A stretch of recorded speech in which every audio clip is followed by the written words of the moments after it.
無駄な IT 投資から脱却する方法。こんにちは。いつもシステムメダルチャンネルをご覧いただきありがとうございます。株式会社フライクの大滝です。今回はシステム導入を成功に導く業務設計のすすめと題し、全5回に分けてシステム導入を成功に導くフライク流の方法と、導入後システムを継続させる秘訣について解説します。業務設計プロジェクトの全体像。1、ビジネスモデルの理解。2、組織構造と各部署における役割把握。3、顧客潜在課題の推測。4、業務フローの整理、課題の深掘りと検証。5、業務フローに基づくシステム設計範囲と IT ツールの仮確定。第5回目は、業務フローに基づくシステム設計範囲と IT ツールの仮確定です。前回の第4回目では、ハウスメーカー A 社における業務フローの整理と現状の課題を見つけていきました。次のステップでは、見つけた課題に対し理想的な業務フローと、それらを支援する IT ツールはどんなツールかということを決定します。また、業務設計プロジェクト総まとめということで、IT 導入コンサルティングをしている株式会社フライクからの提案というストーリーでご説明をしていきます。もう失敗したくないシステム導入、また失敗しないための業務設計、システム設計ならフライク。早速スタート。IT 導入コンサルティング企業へ依頼した場合のステップ。ハウスメーカー A の営業部員の伊藤さんと株式会社フライクは業務フロー図を完成させました。次は業務改善や自社の業務に沿った適切な IT ツールを選定することになります。フライクはこのようなまとめをしてくれました。フライクから提示された現状利用 IT ツールのまとめ。現在発生している課題。社内の情報共有や情報を集約するために使っているツールでありますが、それぞれのツールが単独、独立して機能をしているため、課題が発生してしまいます。タイミング。展示場への集客。追客は個々人に任しているので、同一顧客に過電しないように声掛けを実施。アンケートのデジタル化、スキャンする際に人の手を介している。同一顧客が複数展示場へ来客した場合の情報共有。タイミング。追客、個別相談会、案件対応。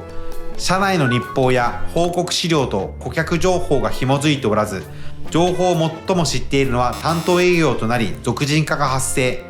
電話及び商談対応状況が担当営業に属人化してしまっている。社内ディスカッションシートや提案資料が社内ネットワーク限定のサーバーに格納しているため、外出先から把握することができない。また、これらを踏まえたフライクの提案は次のようなものになっております。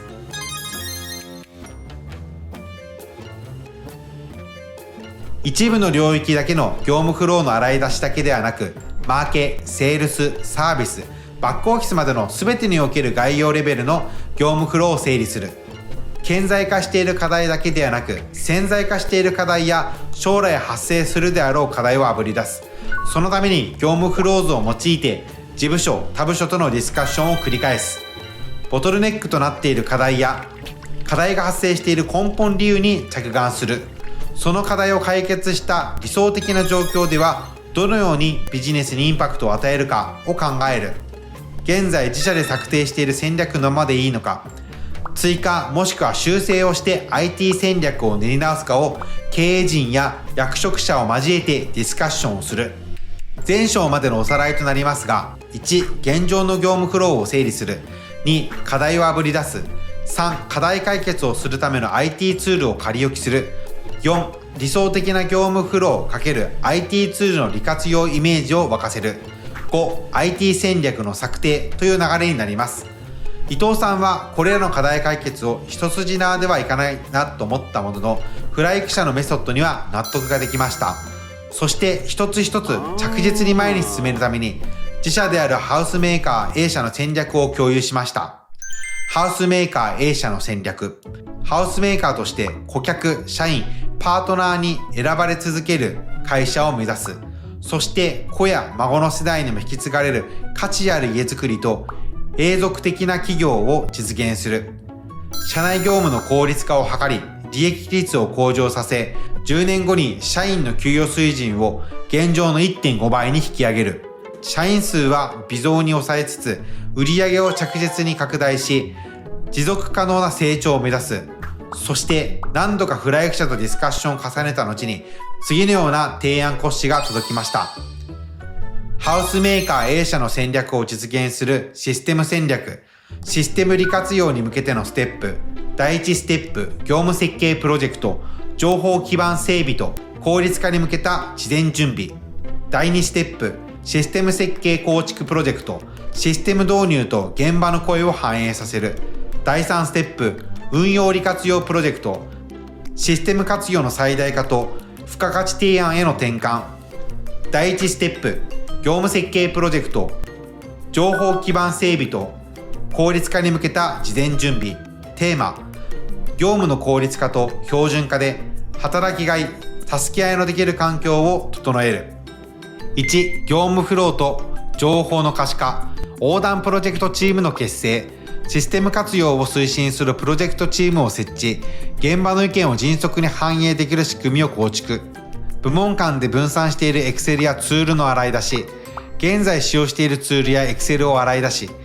利用内容や利用背景を明確化する。全社員で共通認識を持つ業務フローの作成、それぞれ自社部門の業務フローを洗い出す。さらに部門間での情報の受け渡しで発生する課題にも着目。それらを統合し、全部門の流れを把握した業務フロー図を作成する。2、IT ツール、IT システムツールの選定。理想的な業務フローと業務を支える IT ツールを検証する。自部門の効率化、他部門との情報連携を加味した理想的な業務フローを作成する。理想的な業務フローを支え、情報を一元化するための IT ツールの選定。各部門が活用できるツールを慎重に選び、部門間の情報共有をスムーズにする。導入効果のイメージ共有。ツール導入後に業務や仕事の進め方がどのように改善されるかを具体的にイメージできる資料を作成。社員が変化のメリットを実感できるよう導入前から期待効果を共有する。第2ステップ、システム設計構築プロジェクト、システム導入と現場の声を反映させる。テーマ、部門間の連携を強化し、現場の実情に即したシステム導入を促進する。1、システム刷新に向けた事前準備。部門間の連携を強化するシステムの構想。営業部、ライフスタイルサポート部、設計部、施工部の4部門が情報をシームレスに共有できる仕組みを設計。顧客管理、商談進捗、提案内容、アフターサービスを一元化する具体案を作成。各部門から日々の業務で感じる課題やシステムに期待する機能を収集。現場での課題感や運用の難しさを反映した要件定義を策定。2、システムの仮運用をはじめ、現場の声をヒアリング。現場の声を反映した IT ツールの選定を行う。システム導入、システム連携を構築。運用中に出た改善要望や追加機能を随時対応し、最適な環境を整備。3、本格的運用開始。部門間でのシームレスな情報共有を実現するシステムとして本格運用を開始。第3ステップ、運用利活用プロジェクト、システム活用の最大化と付加価値提案への転換。テーマ、部門間の連携を強化し、効率化で生まれた時間を付加価値提案や教育に活用する。1、部門間の連携強化。営業部、ライフスタイルサポート部、設計部、施工部、アフターサービス部がシステムを通じてリアルタイムで情報共有を実現。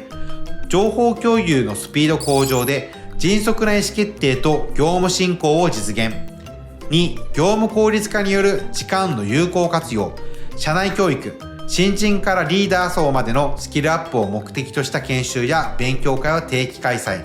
付加価値提案。顧客データを活用した高付加価値な提案で単価アップを目指す。新価値の創出、アフターサービスやリフォーム提案を強化し、既存顧客との継続的な関係構築を推進。3、システムの柔軟な活用。システムのカスタマイズや機能拡張で社員がさらに使いやすい環境を整備、業務効率化で生まれた余裕を働き方改革にも活用し、ワークライフバランスを向上。伊藤さんは新人の高橋さんのためにやり始めた業務フローの整理がここまで大掛かりになるとは思ってもいませんでしたが、フライク社からもらった提案書は自社のことをしっかりと考えられていて驚きを隠せませんでした。長い道のりではありましたが、闇雲に IT ツールやシステムを導入するのではなく、この方法だったら自社に最適な IT ツールも選定できそうと感じています。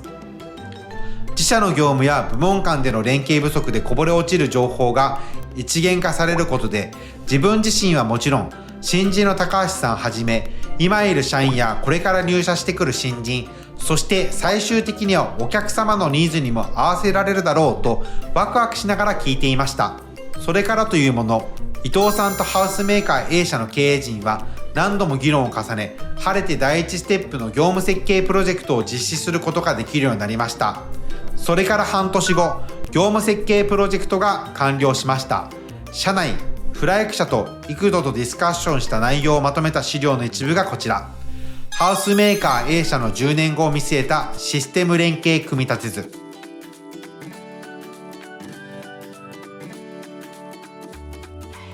理想的な業務フロー、最適な IT ツール。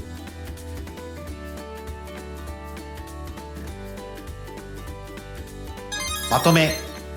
いかがでしたか？単独の IT ツール導入ではどのような業務の流れで活用するのか、そして何が改善されるのか、どの情報がどう反映され、業務がどれだけ楽になるのかが具体的にイメージしづらいものです。しかし、この業務設計プロジェクトを通じて自社の業務フローがどのように改善され、またその改善結果として何がプラスアルファとしてできるようになるのかをしっかりと把握することができます。この動画を参考に皆さんのシステム導入成功につながれば幸いです。システム組み立てチャンネル登録お願いします。